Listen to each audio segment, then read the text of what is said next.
Good evening from Vietnam, Shed. How are you today? I'm very good. Good morning from Toronto, Canada. It's a delight to be with you, and thank you for joining in your evening. It's delight to have you to the show. Have you been to my country before? I have not yet. It is on the list. My wife has actually been to Vietnam and Cambodia before she met me, but I've yet to been to Vietnam, but it's on the list. Well, now it's a good time to visit this region now. So come to see us. Now you have a new friends that can bring you and your family together. Okay. Thank you. Thank you. Very kind. Thanks a lot for joining our Insight Sharing program. And this program features you and the works that you do. And we want to introduce that to the people in our networks and people around the world. So I really appreciate that you agreed to join the show. Yeah, it's my total pleasure, and I look forward to seeing where our conversation takes us. Sure. I said I would love to ask you to help us by introducing about you and in quick so that our audience will have the idea of you and the work that you do. Can you do that for us, please? Sure, absolutely. So I'm Stephen Shedletzky. Friends call me Shed, so please feel free to call me Shed. Like you said, I'm based in Toronto, Canada, and I've come to be fascinated and obsessed by leaders, the behaviors of great leaders, Mm, and how the behaviors of leaders impact cultures, mm, whether it's on a societal level, on an organizational level, even a family level, mm, for better or for worse. And that as leaders, our whisper is a shout, and mm, everyone is listening and watching as to what we say and what we do. mm. And that the behavior of leaders really impacts that of their culture. So that's become my fascination.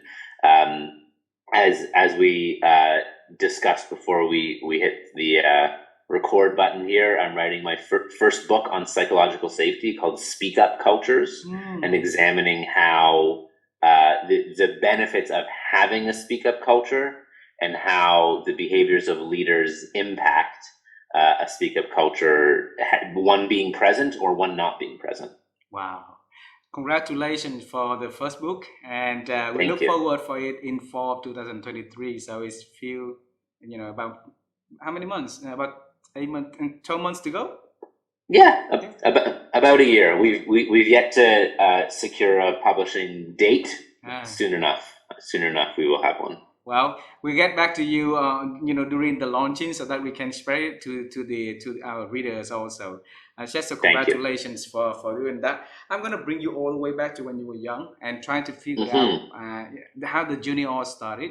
So when we were young, we always have dreams of one day, we're gonna grow up and be somebody in the world, do some kind of job. And what did you dream back then, though?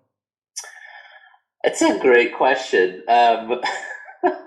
I I don't. I mean, when I was a kid, I never really even knew that the job that I'm doing now, which is speaking and facilitating and coaching, and doing everything in my power to create tools, whether they're online courses or books or live conversations that help people build their awareness and just be better human beings and better leaders. I Hmm. never knew that existed. Hmm. So, I mean, a few sort of things. When I was a kid, I loved sports. I loved cars. So Uh-huh. I think my first job that I wanted to do was to be. I think I went through the good old police officer, firefighter. I think every kid, like, their first thing they wish to be is always a helping job, which I Hmm. love because I think it's in our sort of innate wiring to know that we help others. Hmm. But I think I wanted to be police officer, then firefighter, then used car salesman, then car designer. And then, by the time I hit high school, I think enough, uh, you know, societal pressure was there for me to become a doctor, lawyer, whatever. Yeah. Um, but I ended up taking a few classes in college, which really influenced me going into this line of work, and Hmm. specifically a professor, a Kiwi from New Zealand by the name of Dr. Dennis Shackle was a Ah. huge influence. Hmm. Um, and then a couple other things. So I grew up with a stutter. So I grew up and still have a speech impediment. Mm. I married a speech language pathologist, which is a very good choice, not just for me, but more importantly for my kids. But I know and I knew what it felt like to be voiceless. And so, and lack the confidence to raise my hand and to want to speak up. And fortunately, got some help, got some training, and found ways to find my voice. And so I think our purpose often lives in what are the things that we've overcome and how can we help others overcome or find value and belonging in those things as well. And so for me, helping people nurture the voice of others, share their voice, help others share their voice has become a real distinct passion for me. And another sort of big influencing factor from my youth is my relationship with my grandfather. My grandfather's a Holocaust survivor. He born Jewish in Poland and survived the German army on the front lines. He was in the Polish army, and then led himself and 8 others in hiding from 1941 until the end of the war, in I guess it was 45, 46. So growing up and having a close relationship with a grandparent who's a Holocaust survivor, and his story was more of triumph than it was of suffering in some respects. There was suffering, but he was sort of in charge because he was hiding as opposed to being in a camp. And so he was very open to talk about his story. He was very gregarious. And so my relationship with him really impacted me and gave me a lot of perspective as a young adult as well. Wow, thanks for sharing that. And my pleasure.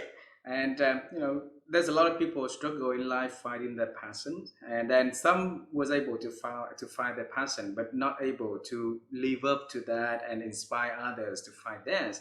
So how from you finding your passion and be able to transform it so that you can help not only you to speak up and have your voice heard, but also help other people have their voice heard. Can you share that journey with us, please?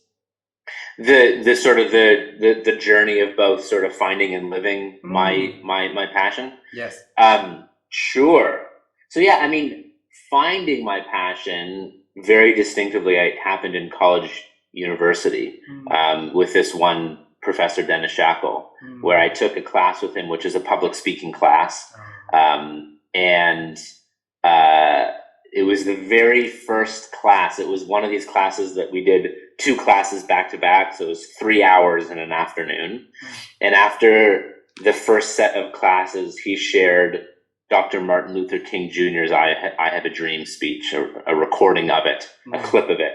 And he said, your assignment for next class, should you choose to accept, is to share a speech with as much passion as Dr. King, which is no small order, and perhaps a little apropos because of the seriousness of that conversation.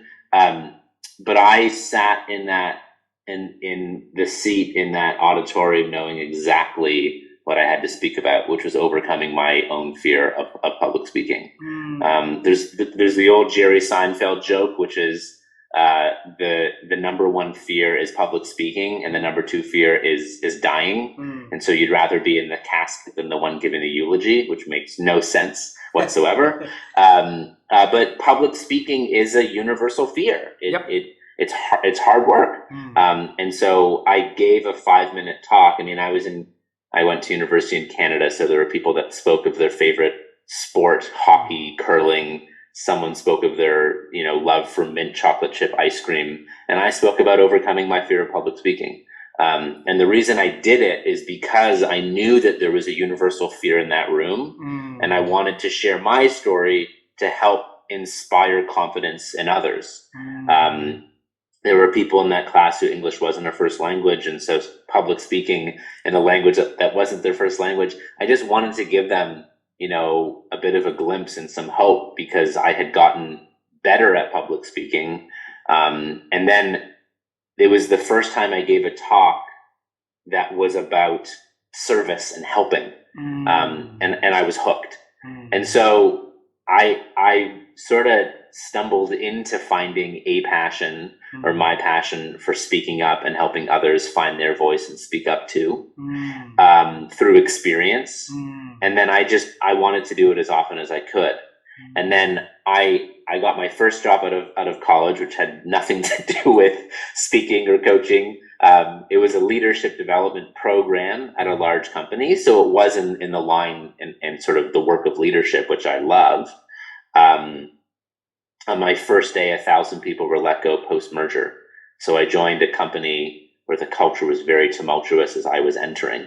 But I just started, I'm sure you can relate to this, Ha, and maybe your listeners as well, that when you find your passion, you want to do it as often as you can. Yep. And so I started going to Toastmasters groups, if you're familiar with Toastmasters, and giving talks. I started volunteering and doing millennial engagement at work.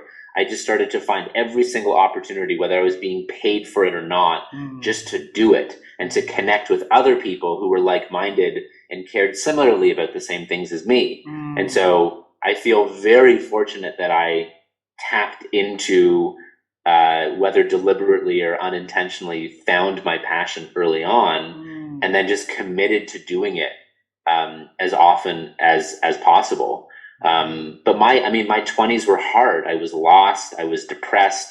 I was clear on what I wanted to do, but I kind of felt like I was at step 1 or 2 and I could see step 10, but I had no idea what steps 3 through 9 were. But I just committed to, I care about leadership. I care about speaking up. I'm just going to do everything in my power to keep doing those things. And now sort of, 10, 15 years later, I've been at it long enough that people now know me for that. So they're calling me saying, hey, can you give a talk on speaking up? And I'm like, yes, I would love to. Wow. So that's a little bit of sort of how I stumbled into it. But I think, every single person has a passion, right? Passion is an output. Passion is a feeling. The question is, what are the things that make us come alive from our strengths?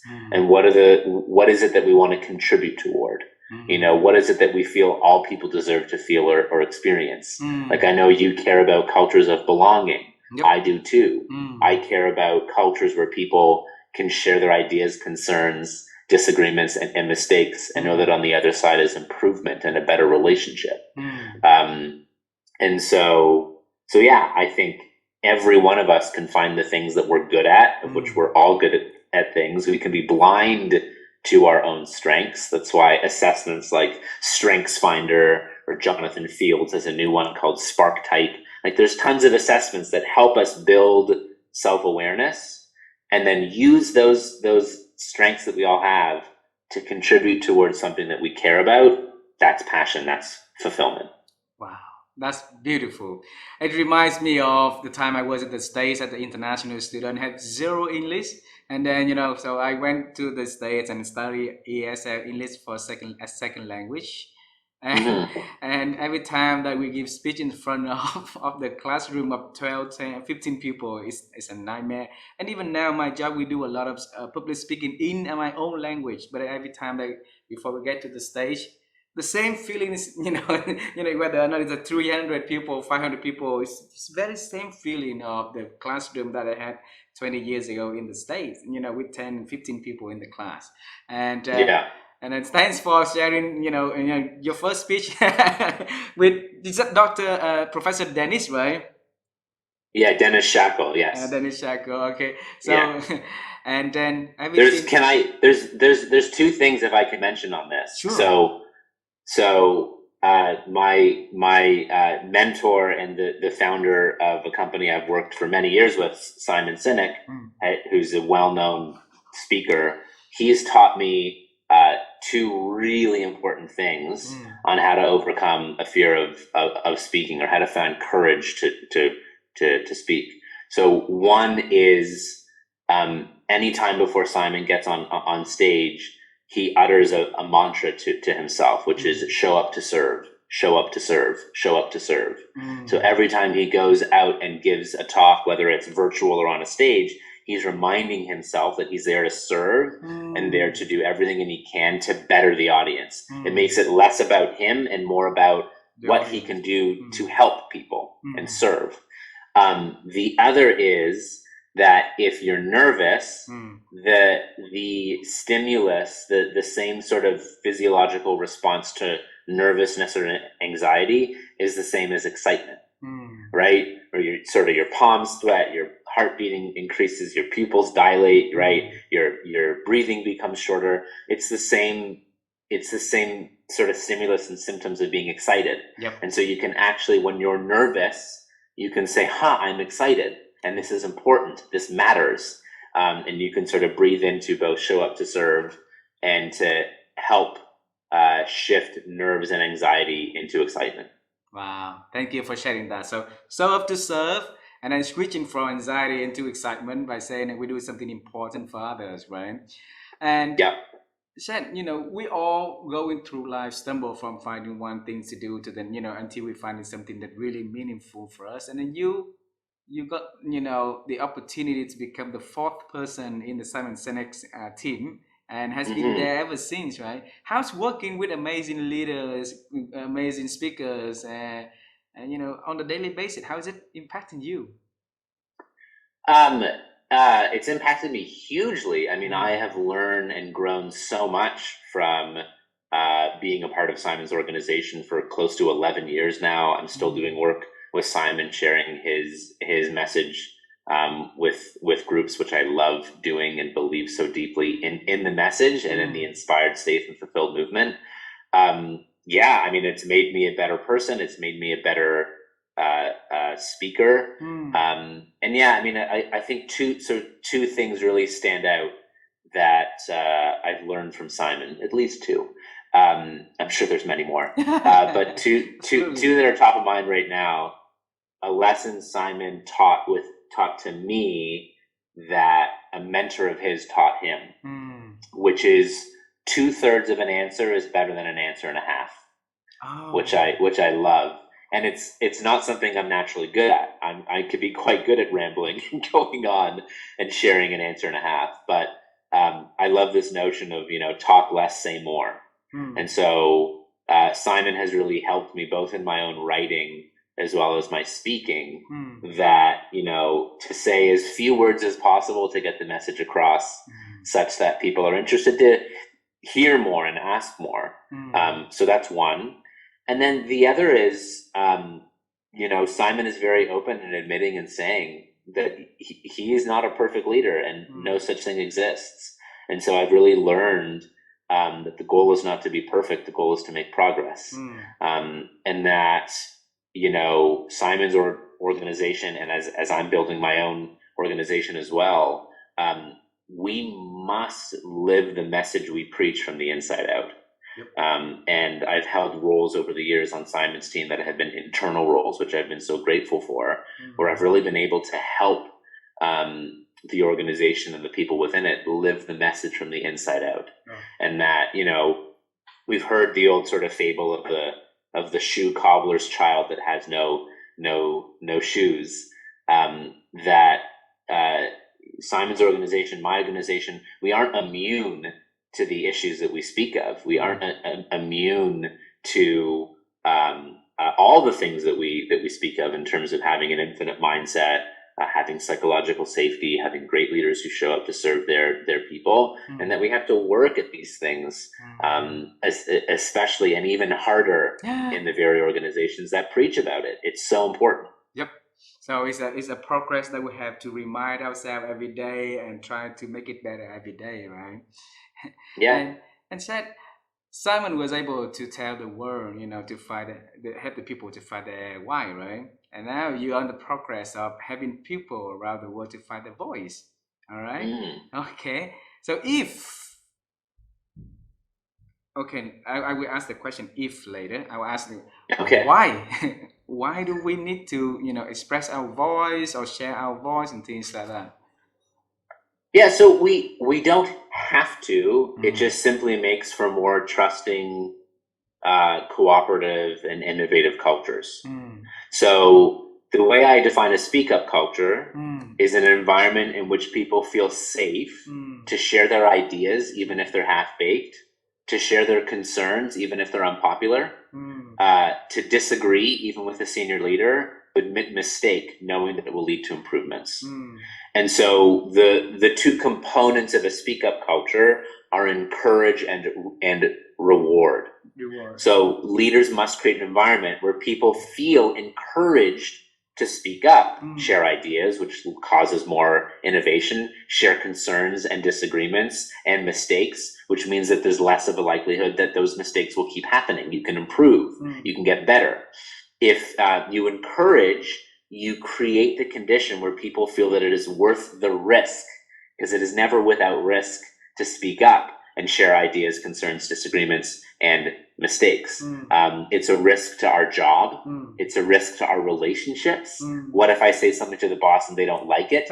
It's a risk to our reputation, right? Absolutely, it's hard to speak up, and even biologically, it's like, don't do it. Don't expose yourself to danger or be vulnerable, right? It's why being vulnerable is a hard thing to do. It's actually against our nature in some respects. And so when leaders encourage it and then people do speak up, is it rewarded? Now, reward doesn't mean that we give you a promotion, a pay raise, and erect a statue in your name. Those are versions of rewards, but it doesn't need to be that extrinsic, and it doesn't need to be that grandiose. Reward could be, thank you. That must have been hard for you to share. I really appreciate that idea. There's more work we need to do here. Hey, we didn't implement your idea, but here's why not. And it was a great idea, and here's some more strategic insight as to why not. So if you reward people for actually speaking up, as opposed to repeatedly ignoring or punishing people for speaking up. So if you repeatedly ignore, it's like you very quickly go into apathy. There's no point to speak up because it's not going to change anything. I see. Worse, if you punish people for speaking up and you go into gaslighting or toxic positivity, now you're onto the fear end of the spectrum, and people are now trained, don't speak up because you only get in trouble. And if you have a culture where people are repeatedly ignored or punished for speaking up, you all of a sudden have a culture of silence. And silence doesn't mean agreement. Even if we're all on Zoom with our microphones muted and we're nodding our heads, silence does not mean agreement or consensus. Silence can be very dangerous. And so, we've seen this very often in commercial airline examples, that we need people to speak up and share what's going on, both in the manufacturing, in the case of the Boeing 737 MAX 8, as well as in the cockpit. I mean, there's a great example of the Korean Airlines cockpit where they actually taught the pilots to both speak in English, and they were trained by American pilots to actually speak up, because very much in the Korean culture, you do not challenge authority, right? Yep. Which is fine if it's your father-in-law. Not so good if it's the captain of an airplane who you collectively are responsible for the lives of 200 people, right? Yep. So yeah, that's a bit on speak up culture and why I'm so passionate about it, because it leads to greater safety, greater innovation. Yep. And as Admiral Bill McCraven said, bad news never gets better with time. So what's the condition we're creating in our cultures to share bad news as quickly as possible, so that we can learn from it, adapt, and avoid mistakes, avoid catastrophe, and pursue opportunity. Wow. Thanks for sharing that, Stephen. Lead me to the next question is this. Leaders was one and employees like everybody, and they all want to be heard, right? They all want their voice to be heard. But what happened to them that let them forgetting once, that they wanted their voice to be heard, and then they ignore the voice of other people when they grow up in the corporate ladder? What happened? So you're saying, so why is it that leaders get promotions and then all of a sudden we forgot. Don't create that speak up culture? Yep, we forgot that the voice of people are important. Yeah, so I think a couple of things. So pressure is real, as well as the company that we keep. So there's three ways that we can change culture. I sort of view them as three levers. One is mindset, the other is actions, and the third one is systems. And we need all of these. If one of them doesn't work, the entire thing doesn't work. So mindset. This is a direct quote from the Broadway production of Kinky Boots. If you can change your world when you change your mind. That you can actually go on a transformative experience and shift your mindset. That's hard to do, though, and not everyone can have a transformative experience, but that's mindset. I'm very skeptical of leaders who say, oh, we're putting our purpose and people first. Like, I want to know what happened. Are you just responding to public pressure and customer pressure? Or is it genuine? Like, what's different? Or is it just now good marketing? Actions. There's brilliant work by David Marquet, who wrote the book, Turn the Ship Around, on how you can actually create a change through different actions. So in short, he wanted to create a feeling of pride on board the USS Santa Fe, a nuclear-powered sub he was leading. But he can't just instruct people, be more proud to do your job. That doesn't work. But what he did is he created a set of actions and even a system that anytime there was a guest on board, and oftentimes the guests would be evaluators, auditors who were evaluating the ship and crew, but you would never know it was the evaluator or the auditor. It was like a mystery shopper. And so he taught everyone on board to follow a script. If a guest was on board, you had to stop them in their tracks. You'd have to make eye contact with them. You'd have to shake their hand, say your name, what you do on board the ship, and to say welcome aboard the Santa Fe. And at the end, the evaluator said, wow, everyone's proud to be here. And then Marquet sent it back to the crew and said, look, the evaluator said that we're proud to be here. And they went, oh yeah, I guess we are. But he gave them a script, a set of actions to follow to manufacture and back into that feeling, which is interesting. And then finally, if you put a good person in a bad system, the system wins every time, right? If you put a cucumber in pickle brine, 10 times out of 10, it turns into a pickle. And there are pickles that are delicious and crunchy, and there are pickles that you bite and you're like, that pickle should never have been made. And so the environment that we're in, culture, systems really matter and impact the culture that we have. So to answer your question head on, first and foremost, finite financial time pressure can change systems, actions, and mindset. Boeing 737 MAX 8, as an example,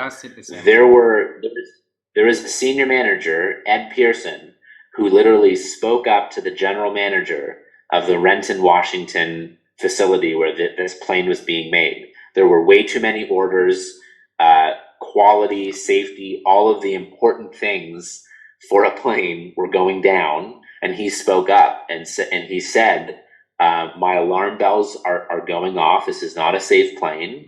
I've seen operations in the military shut down for less, to which the general manager said, this is not the military. This is a for-profit operation. And he even went so far to say, for the first time in my life, I don't feel comfortable having my own family on a Boeing aircraft. And they ignored him, and even worse, punished him for speaking up. Now, no one at Boeing thought they were doing the wrong thing. They thought they were doing the right thing. But the time and financial pressure to perform was clouding their judgment. It's called ethical fading, when these seemingly good people can do bad things.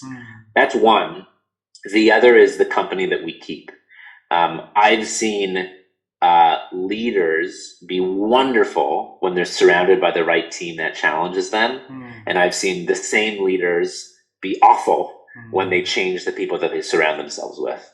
As we climb further and further up the corporate ladder or any ladder, we really must stop believing our own press and surround ourselves with people who dish us the truth and who challenge us. If we don't have that, we can lose touch, because the more senior we get, the further away we typically get from the truth. A fun little example of this is George Lucas, who made the Star Wars films. So when George Lucas made the first three, which were episodes 4, 5, and 6 for all the nerds out there, he was nobody. And he was in this small, indie movie production, and the team challenged him and pushed his ideas and made them better. Years later, when he came back and did episode 1, which was the 4th film, he was George Lucas. And they had this amazing all-star dream team of the best production and the best this and the best that, but no one felt comfortable to challenge him because he was George Lucas. And especially that first one with Jar Jar Binks wasn't so good, because he didn't have people who were willing to push him and challenge him. So the people that leaders surround themselves with and the condition they create. One last example, and then I want to hear more from you. There's a commercial pilot who has a great safety track record and who's gone on to lead safety initiatives in aviation. He had a special one line that created very quickly psychological safety and a speak-up culture amongst his crew. Oftentimes when you fly a commercial flight, the crew that flies that flight, oftentimes the very first time that they meet is a mere 60 minutes before that flight takes off, and they have their pre-flight huddle. This one captain said to the crew every single time, he says, "I've never flown a perfect flight, and today is no exception." And it's just that one line that creates the condition that the goal is not perfection, the goal is progress, and the goal is teamwork. And that if you see something that could be better, or you see something that's wrong, speak up. We need to hear you, because chances are I won't see it. That's a great sort of condition to enter people into this encourage and reward cycle. And then most importantly, when people do speak up, even if you don't want to hear it, you have to say thank you, and you have to assume positive intent, that they're coming from a place to serve and be helpful. With that being said, thanks for sharing that. And when I look back at the great resignation around the world, right? It's a huge sign of voice not being heard, by leaders that make people, not feeling they're worthy at work. They're not feeling they've been recognized for their, fairly for whatever they are doing, and they decided to leave. All right, and so if for the rewards and for the, what is it? The first one is the reward, and the second one is the encourage and reward. Encouragement. Yes. So if I am a leader and I would like to make make this shift turn around, like General Bill, right? How can I change it? Not for me, but for many people in my team, my leadership team, also to change the behavior and start to realize that that we need to make that significant change, though. Yeah, I mean, I agree with you that I believe the Great Resignation or Great Awakening or whatever you want to call it, very much is a representation and a public indictment on poor leadership and toxic corporate culture, or corporate cultures or organizational cultures where people don't feel valued, safe, that they belong, that they contribute to something bigger than themselves. And so I think, though we've seen some interesting shifts now with predominantly a lot of tech companies and startup companies that hired like crazy, and then the market's taken a few steps back, and so there's sort of an interesting supply and demand cycle happening.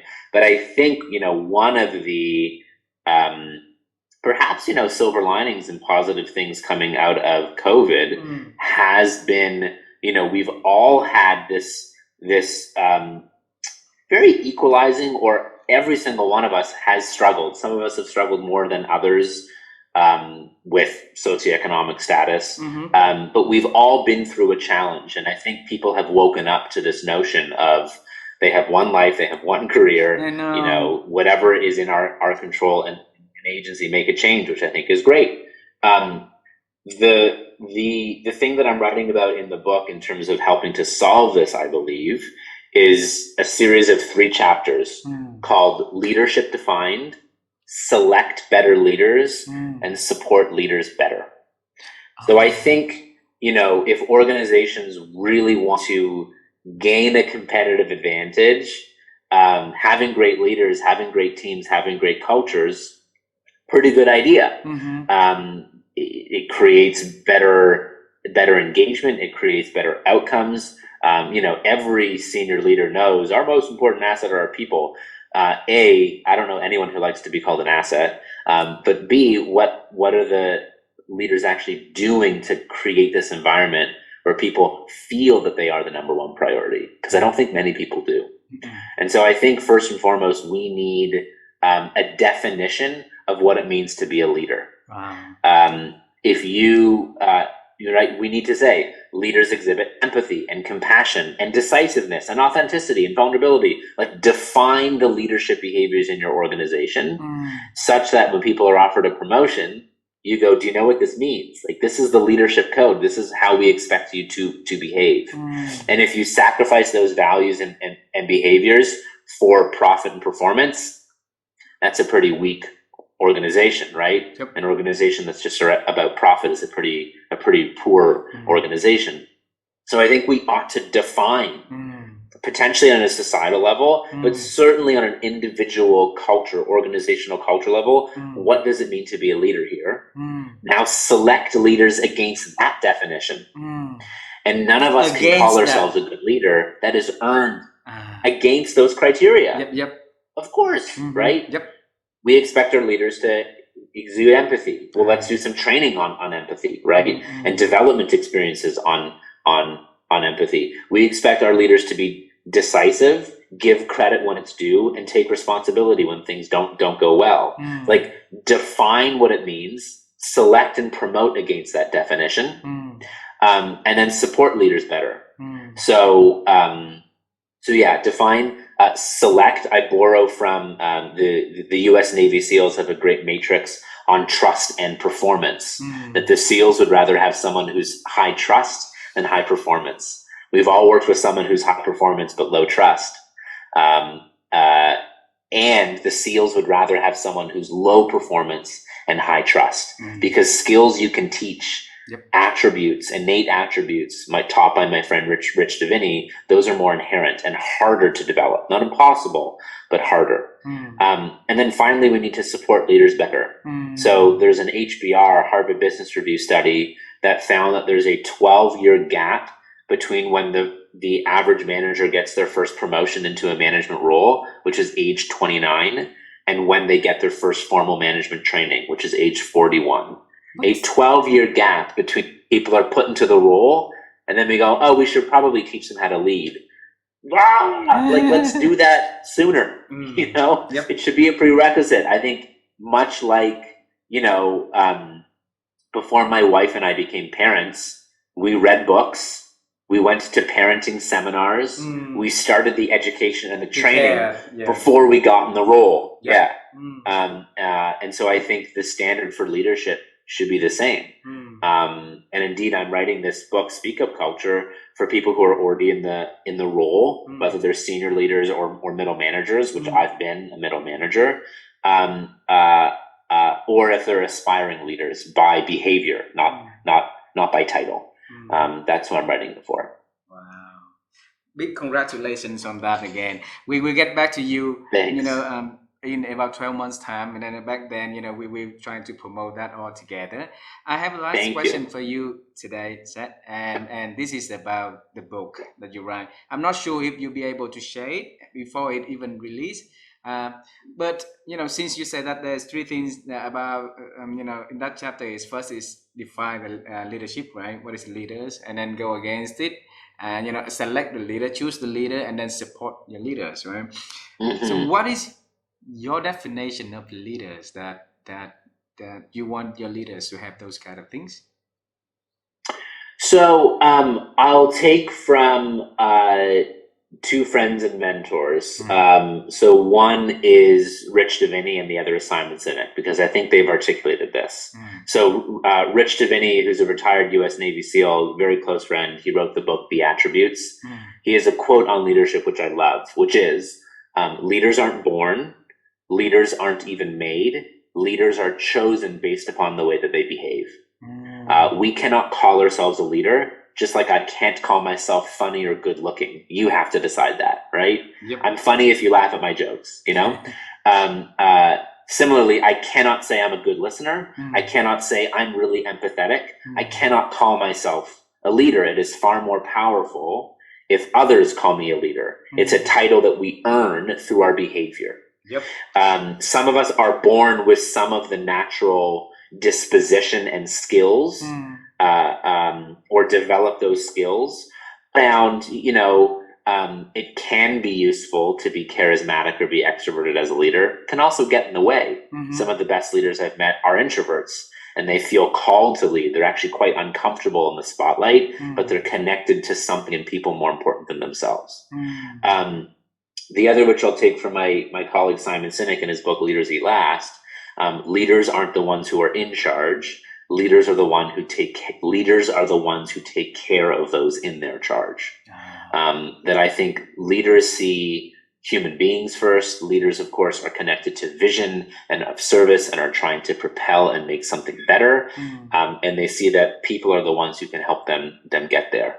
I think leaders exhibit empathy and compassion and courage and decisiveness and ownership and responsibility. But yeah, we don't lead things, we lead people. And when we lead people, we earn followers. When we earn followers, we're a leader. And people follow leaders because they trust that the leader has their best interests at heart and in mind. I have a friend who also an executive at British American Tobacco Company, and he said that in their definition of leader is that how their works affect the conversation for the employees at their dining table, and that's it. So then they want their business leaders do the best work as possible, so that the employees at home having dinner with their children will talk good about their bosses, will talk good about the culture, the companies, and whatever they are doing, and be proud of that. So that is an example I love that to share with you. Yep. Thanks a lot for doing. Cool. Shed, I really admire of the journey that you are having, the passion that you be able to find and have been living and have been sharing with the people around you. And thank you. And I wish you all the best. I wish that the next time your family, if you travel to this country, we'll be here to hug you guys and welcome you to town. And I look forward to that day. For the time being, I want to say thank you for being so generous to join our program and to share, the works that you do, and we really appreciate that.